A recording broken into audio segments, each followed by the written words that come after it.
Top story we're tracking here on First Up is the confusion that surrounds the arrest of Jaish-E-Mohammad chief Masood Azhar. Now, hours after Pakistani government said it has no information about Masood's detention, Pakistan's Punjab's province government on Thursday evening claimed that the terror mastermind has indeed been taken into custody. Now, spokesperson of the Pakistan's Punjab government, Jaish-E-Mohammad, told India Today that Azhar, who India believes headed the 2nd January attack on Pathankot Air Base, has been taken into custody.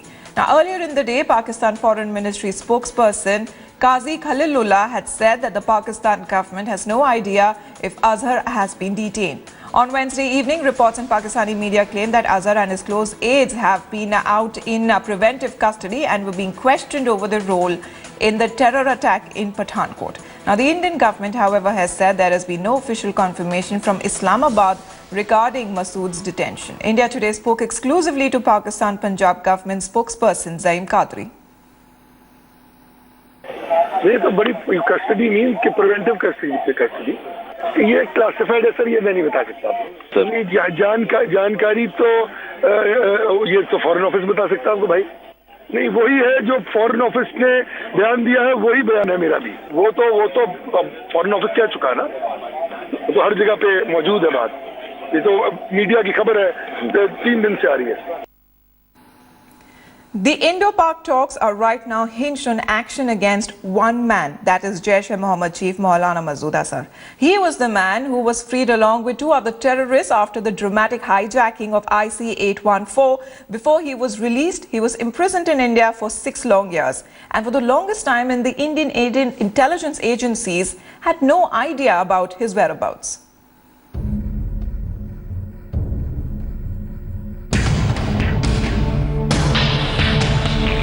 The image of Maulana Masood Azhar being escorted by Jaswant Singh and Ajit Doval to Kandahar in Afghanistan is a scar etched in the collective memory of India. Azhar had been arrested from Kashmir, booked under Tada and housed at the Kot Bhalwal Central Jail in Jammu. During his 6-year incarceration, Azhar spent many hours being interrogated by officials from India's security forces. He told them about his early life, his initiation into the world of jihad and his steep climb up the hierarchy of the Kashmir terror factory. India Today has been able to access the interrogation reports of Masood Azhar, in which he narrates his life story.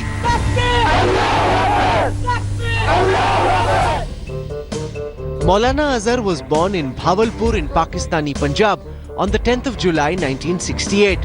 His father, Allah Baksh Shabir, was a headmaster at a local government-run school.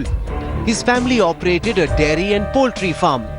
When he was in the 8th standard, his father's friend, Mufti Saeed, persuaded Azhar's father to let his son study at the Jamia Uloom-ul-Islamia in Karachi.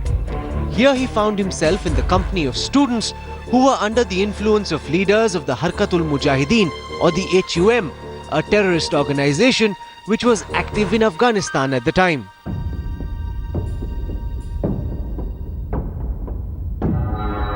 Azhar passed the Almiya or the Islamic exam with distinction in 1989 when he was 21. At an age when most youngsters are confused about their future, Azhar was crystal clear. He had been deeply influenced by Harkatul Mujahideen leaders, and many of his fellow students from Sudan, Bangladesh and Pakistan had already left to wage jihad in Afghanistan.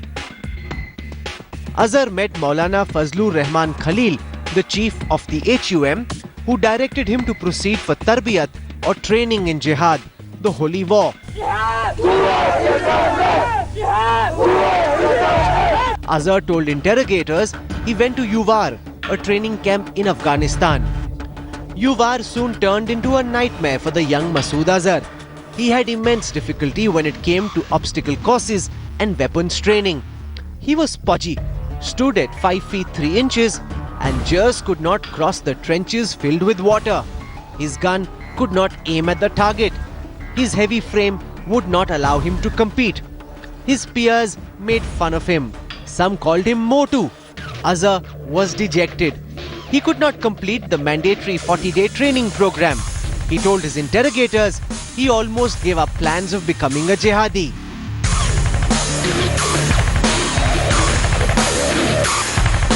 His handlers realized that Azhar would be of no use in the battlefield. He was sent back to the Jamia Islamia in Karachi. Here he took up a job as a teacher. His knowledge of Islam and his literary skills soon saw him bringing out a magazine, the Sada-e-Mujahideen, or the Knock of the Mujahideen. The magazine carried articles on the exploits of the Harkatul Mujahideen in Afghanistan. Free copies were distributed after Friday prayers. The Sada-e-Mujahideen turned out to be a super hit. Its propaganda material helped lure many a new recruit into the world of jihad. Azhar impressed his boss, HUM chief Fazlur Khalil, with his ability to edit a rousing magazine. Azhar's other great skill, which made a deep impression on the HUM Supremo, was his ability to make impassioned speeches and motivate youngsters to join the world of jihad. Soon the stodgy Masood, who failed his terror training, turned into a star, an ace motivator, a brilliant orator.